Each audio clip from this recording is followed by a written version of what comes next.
Professor Manoj Kumar Jha ji. शुक्रिया माननीय सभापति महोदय, थैंक यू वेरी मच।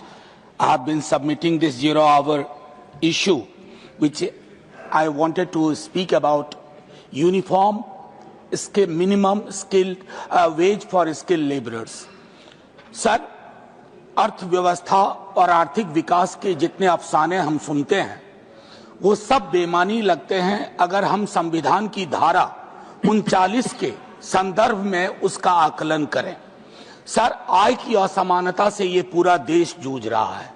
इस देश में एक देश एक कर हो सकता है, तो एक देश एक समान श्रमिकों को भुगतान क्यों नहीं हो सकता?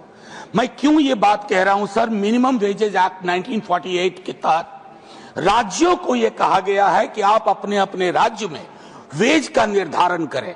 सर, कितनी विसंगतियों का जन्म होता है कि एक ही कुशल श्रमिक एक ही क्षेत्र में एक राज्य में उसका मॉड्यूल कुछ और है, उसका पेमेंट कुछ और है, और उसी राज्य में और एक विडंबना कि अलग अलग क्षेत्रों में अलग अलग है।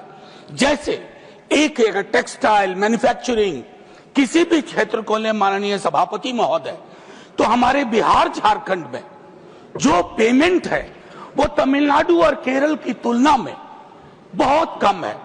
अक्सर इससे क्या होता है कि सर हमारा जो पूरा पलायन का की एक संरचना है वो भी अनियमितताओं और विसंगतियों को जन्म देती है। माननीय सभापति महोदय, सरकार के लिए यह मुश्किल नहीं है, सरकार के लिए कुछ भी मुश्किल नहीं है।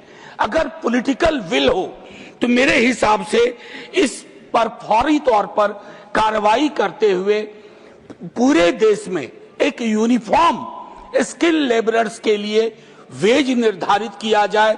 अन्यथा हम जैसे गरीब राज्यों पर यह तमगा हमेशा लगता रहेगा कि इनके यहाँ मजदूरी कम है, इसलिए उनके यहाँ पूंजी नहीं चाहिए, आप ट्रेनें दे दो ताकि श्रमिक अलग अलग राज्यों में जाकर के और अपनी सेवा दें, उन राज्यों को बढ़ोतरी दें, उन राज्यों की तरक्की के हिस्सेदार बने।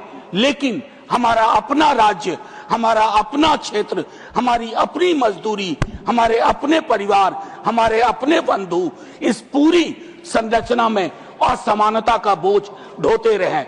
जय हिंद सर।